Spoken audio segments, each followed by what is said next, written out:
So a couple of days ago, my old buddy Dennis Jones and I decided to take our drones and try to record some footage of a moving train.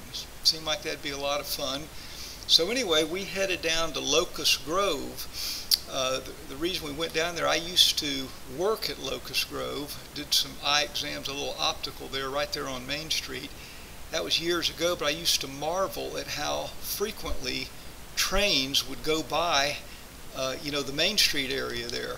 So anyway, I figured that'd be a good place to go. Plus, just a couple miles north of there, there's another place that's got a big opening, a wide field, good place to try, do some drone flying. But anyway, so we get into Locust Grove, and of course, the first thing we did, there's a little French restaurant there on Main Street. So the first thing we did was go there and have lunch.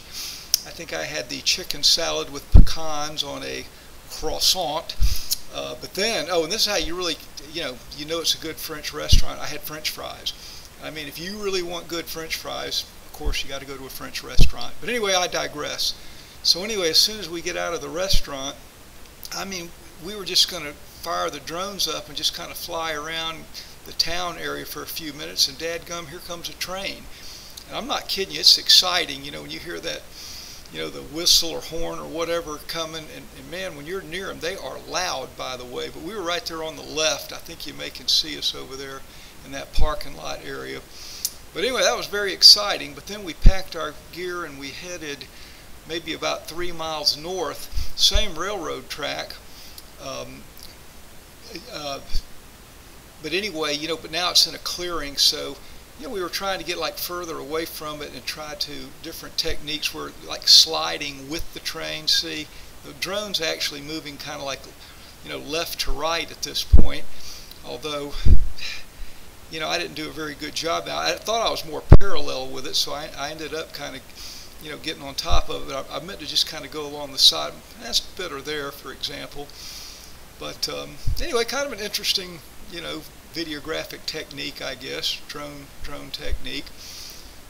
But anyway, we couldn't go too far though, because then you don't see it there, but there were some trees and whatnot. Plus, at that point, we're getting, I don't know, we were probably over 1,000 feet away. That's not too far, but technically you're not supposed to fly a drone where you cannot see it. But anyway, same train. So now we're trying the old technique of flying against the train, see? Thought that might be kind of interesting. I've never tried this before. Well, actually, now I'm going with it, so now I'm going to spin around there. Well, I'd cut some of that out. See, now we're on the other side of that intersection, but anyway, we were way up ahead there.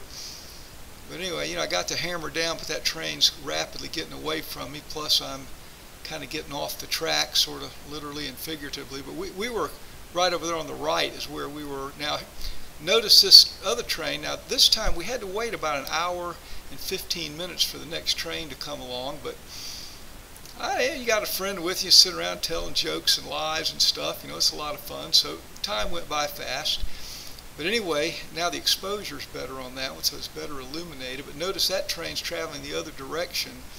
Again, it's an active railroad track, and they can come from either way. But anyway, so kind of sliding with it there, although I'm a lot further away than, next time I'll try to get closer than that. Now there's a pretty good little technique here where I kind of come into it and then start turning and going along with it. Dennis is a pretty good drone pilot. In fact, he's a semi-professional. He's got a business, Phoenix Aerial Solutions. I, on the other hand, am very much an amateur and I suck. But anyway, I'm getting better at it. But it's just a little more tricky than you may think.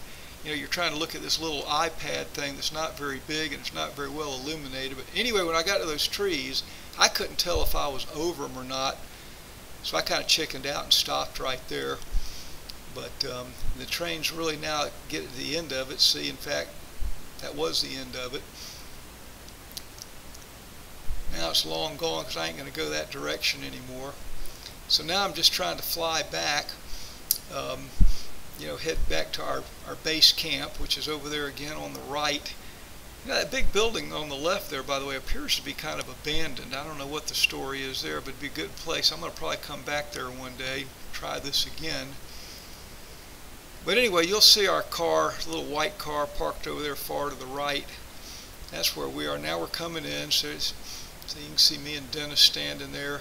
We're trying to get in that little shade of that one little teeny tree. You can look at the drone shadows, kind of neat. But anyway, coming in for the landing.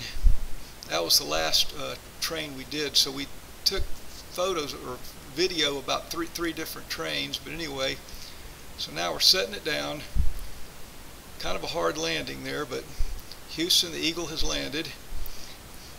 But anyway, now that was all of the train, but watch this last part. Stay with me if you've come this far. I took a GoPro camera and carefully put it on the track, making sure no trains were coming.